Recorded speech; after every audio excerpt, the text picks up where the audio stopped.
गटाच्या नेत्या सुषमा अंधारे यांनी पत्रकार परिषद घेतली आणि पत्रकार परिषद घेताना त्यांनी तुमच्यावरती टीका केली की तुम्ही जो आकडा सांगितलाय त्याच्यापेक्षा जास्त आकडा आहे. या वक्तव्याचा नेमका तुम्ही अर्थ कोणत्या अर्थाने घेता? बरीच टीका केली. कसं आहे, ज्याची जशी लायकी तसा आणि तेवढाच विचार ते करू शकतात. त्या जे बोलल्या त्याच्यात त्यांची चूक नाही, त्यांची लायकीच ती आहे.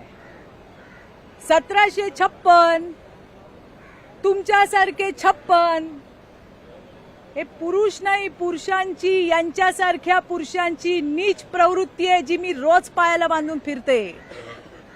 पण मी तुम्हाला जसं म्हटलं की यांची लायकी तीच आहे आणि ज्याची जशी लायकी तो तशी वक्तव्य करतो. आता त्यांनी काल ज्या पद्धतीने माझ्यावरती ट्विट केलं ते नेहमीच करतात. माझ्या कॅरेक्टरवर सतत बोलण्याचा प्रयत्न असतो, वेडावाकडा बोलण्याचा प्रयत्न असतो. आता विरोधी पक्षातल्या आधीच्या सगळे बोलून बोलून थकले, आता यांची सुरू झाली आहे. मला प्रश्न पडला, हे प्रश्न अजून किती वर्ष विचारणार? एकच प्रश्न, माझ्या कॅरेक्टरला धरून जे विचारलं जातं, जे बोललं जातं, ज्या पद्धतीने, अरे तुम्ही काय समजता स्वतःला आणि तुम्ही आहात कोण? तुमची लायकी काय? बरं, विषय त्यांचा नव्हताच ना. मी का बोलले? कारण त्यांच्या नेत्या अनिल परबने माझ्याकडे बोट दाखवून चित्रा वाघ असं म्हणून मला प्रश्न विचारला. उत्तर देऊ नको. आणि हा प्रश्न फक्त एकटे चित्रा वाघचा नाहीये. अहो, तुम्ही महिलांवर दादागिरी करता, तुम्ही असाल मोठे शहाणे, पण महिलांचा अपमान करायचा, त्यांची दादागिरी त्यांच्यावर करायची, त्यांचा आवाज दाबायचा तुम्हाला अधिकार कोणी दिला? आम्हाला हलक्यात घेऊ नका, हा मेसेज होता.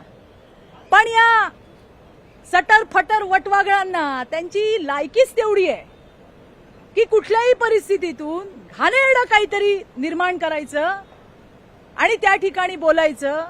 आता त्यांनी माझ्यावरती इतकं काल घाण बोलल्या. अरे, आम्हालाही घरदार आहे ना, आम्हालाही संसार आहे, आम्ही काय रस्त्यावर पडलोय? मग मी एकच प्रश्न विचारला, तो जो कोण त्यांचा नवरा होता त्याच्यावर उत्तर नाही दिलं त्यांनी. तो येऊन प्रेसला सांगतोय की कुणाच्या पण लेकरांवरती, मी परत सांगते, मी काल ट्विट करताना पण मला खूप दुःख झालं, आता बोलतानाही मला त्रास होतोय, कारण त्या लेकराचा दोष नाही त्याच्यामध्ये. पण जिनी जन्म दिला तिला तर अक्कल पाहिजे. तो बाप सांगतो डीएनए टेस्ट करा, डीएनए टेस्ट करा. तुम्ही आमचं बोलता, आम्ही तुमचं बोललो तर पण तुमच्यात आणि आमच्यात फरक नाही राहिला. म्हणून मला पुन्हा एकदा तुम्हाला हे सांगायचंय, ज्याची जेवढी लायकी तो तेवढाच विचार करतो. काल मला विचारलं गेलं, माझं नाव घेऊन बोलले म्हणून मी त्यांना उत्तर दिलं. तो विषय मी काढलाही नव्हता सभागृहात. हा विषय माझ्या सहकारी मनीषा कायंदे यांनी काढला. त्या दिशा सालियांच्या विषयावर बोलत होत्या. मीच नाही, माझ्यासारख्या आणखीन सहकाऱ्यांनी त्याच्यावर प्रतिक्रिया दिली. आणि त्याला बोलताना ज्या पद्धतीने अनिल परबांनी बोट करून चित्रा वाघ असं म्हटलं, तेव्हा त्यांना उत्तर देणं क्रमप्राप्त आहे. आणि जे मी बोलले त्याचा मला अभिमान आहे. महिलांना हलक्यात घेऊ नका, हा स्ट्रॉंग मेसेज त्याच्यातून दिलाय. तुम्हाला काय, आमचा नवरा काय करतो, आमची पोरं काय करतात, तुम्हाला काय करायचंय हो? तुम्ही मुद्द्यावर बोला ना. हेच तर म्हटलं मी, तुम्ही आमच्या कॅरेक्टरवर बोलणार. हे कधी होतं सगळं? हे कुठल्या मानसिकतेतून होतं की तुमच्याकडे बोलायला काय नाहीये? तुमच्याकडे बोलायला काही नसतं, त्यावेळेला असे मुद्दे उपस्थित होतात. प्रश्न साधा होता, विचारा उद्धव ठाकरेंना का दिली क्लीन चिट, हाच तर विषय होता. आणि मग त्याच्यामध्ये मला तर कीव येते की एवढा प्रगाढ, पंडित, हुशार, विधिज्ञ माणूस, त्याला उत्तर देता नाही आलं, त्या सटर फटरांना पुढे केलं आणि पुन्हा तेच चित्रा वाघ. आणि मग किती पुरुष पायाला बांधले. अरे, ही नीच प्रवृत्ती आहे. कधी थांबणार?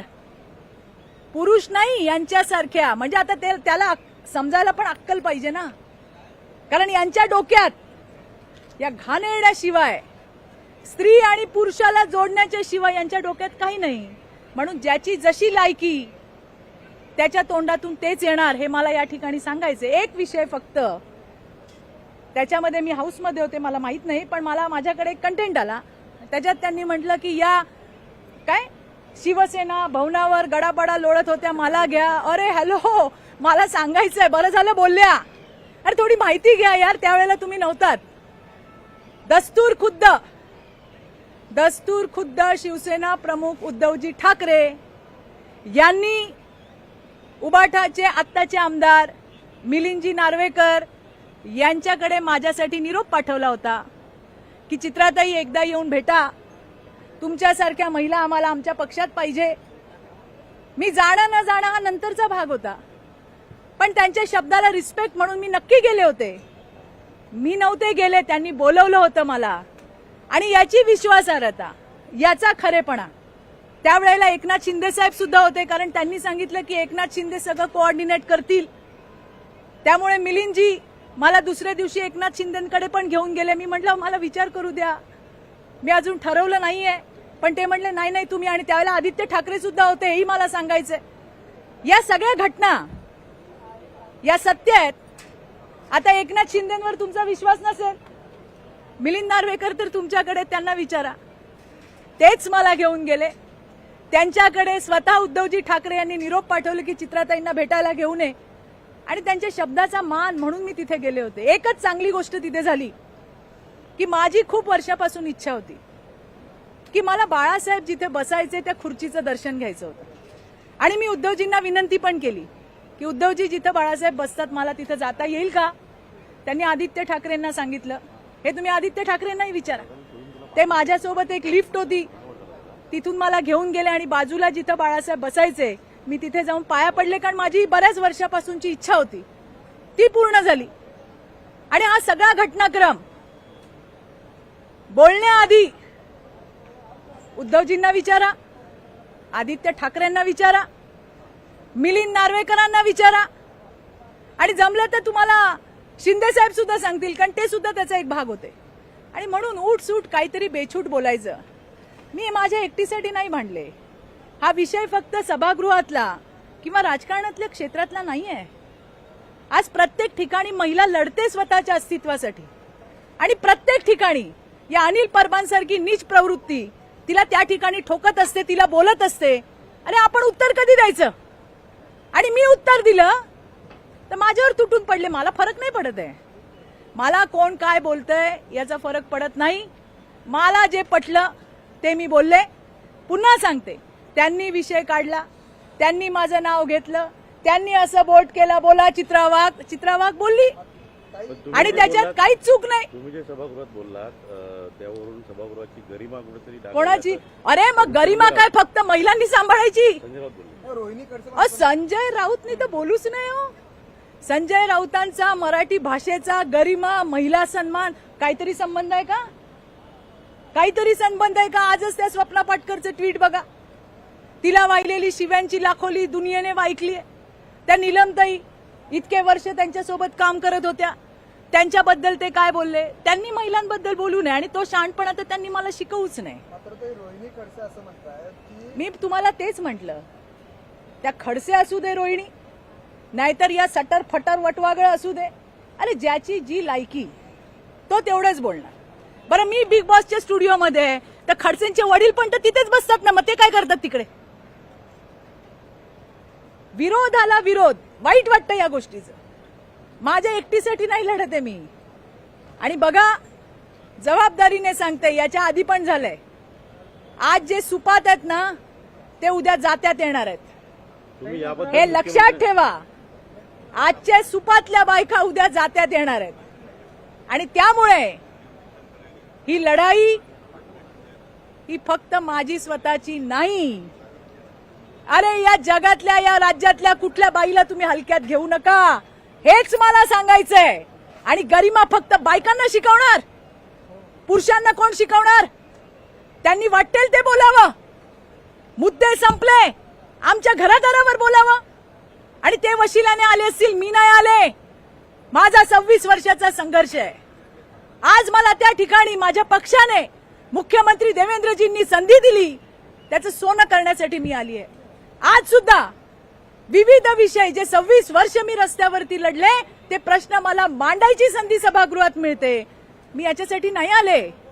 पण जर बघा, एक उसूल है आयुष्याचा, हम किसी को छेड़ते नहीं है, लेकिन हमें अगर किसी ने छेड़ा तो उसको छोड़ते भी नहीं है. मुद्दे संपले, आमच्या घरादारावर येणार आणि वरून शहाणपणा करून गरिमा आम्हाला शिकवणार. तुम्हाला गरिमा नाही, तुम्हाला काही विधी निषेध लागू होत नाही, सगळं बायकांनी सांभाळायचं आणि तुम्ही बायकांवरती बेछूट असे आरोप करायचे आणि त्याच्यावरती तुम्हाला असं वाटतं आम्ही गप्प बसून ऐकून घ्यावा. हे असेल ना तर तुमच्या सटर फटरांना सांगा, आम्हाला सांगू नका. त्यामुळे कोण मला काय बोलतंय याने मला काही फरक पडत नाही. मी लढले, मी लढणार. आज ठेचलंय, परत नादी लागाल तर परत ठेचून काढील, हे पण सांगतेय. मात्र तुमच्यावरती आरोप करताना वेगवेगळ्या पाठीमागच्या प्रकरणांचा दाखला जो आहे तो दिला जातो. ते रघुनाथ कुशी प्रकरण असेल, महबूब शेख असेल, किंवा मग संजय राठोड. मी काय सांगते तुम्हाला, ज्या ज्या वेळेला जे जे झालं ते मी सांगितलंय. त्या पोरींनी नंतर येऊन सांगितलं की कशा पद्धतीने आम्हाला सांगितलं चित्रा वाघचं नाव घे. आता कुणाकुणाला कुठे कुठे प्रूव्ह करू, कुठे कुठे प्रूव्ह करू. चित्रा वाघचं नाव घे, तुला पैसे देतो, आमच्या केसेस मागे घे, आम्ही सगळं तुझं करून देतो. आता हे त्या पोरी मला सांगतात, मी पुन्हा त्यांना सांगून त्या पोरींना अडचणीत आणू का? काय मला बोलतायत तुम्ही बोला हो. मी तुम्हाला उत्तर द्यायला बांधील नाहीये. मी जे केलंय ते त्या पोरींना माहिती आहे आणि तुमच्या बोलण्याने, मला वाटेल त्या थरावर जाऊन बोलण्याने सुद्धा माझ्यात फरक पडणार नाही, कारण मी तुम्हाला मोजतच नाही. जो काम करतो, जो सहन करतो, तोच बोलायची ताकद ठेवतो, हे मला तुम्हाला या ठिकाणी सांगायचंय. त्यामुळे कालच्या माझ्या बोलण्यावरती कोण काय बोललं हे माझ्यासाठी महत्वाचं नाहीये. पुन्हा सांगते, ज्यांच्या डोक्यात फक्त घाणेरडी विकृती आहे तेच प्रत्येक वेळेला बाईचे आणि पुरुषाचे संबंध जोडायचं काम करतात. अरे यांच्यासारख्या नीच प्रवृत्ती, यांच्यासारख्या नीच विकृती आज 26 वर्ष झालेत मला या क्षेत्रामध्ये तंगड्याला बांधून फिरते. आणि आभार पण मानायचे या सगळ्यांचे, या नीच लोकांचे, की यांच्यामुळे हे जसे हल्ले आमच्यावर करतात ना, यांच्या हल्ल्यांमुळेच माझ्यासारख्या हजारो महिला राज्यामध्ये अजून ताकदीने लढतात यांना उत्तर द्यायला. म्हणूनच मी म्हटलं, आज ठेचलंय, परत नादी लागाल ना परत ठेचून काढीन. थँक्यू.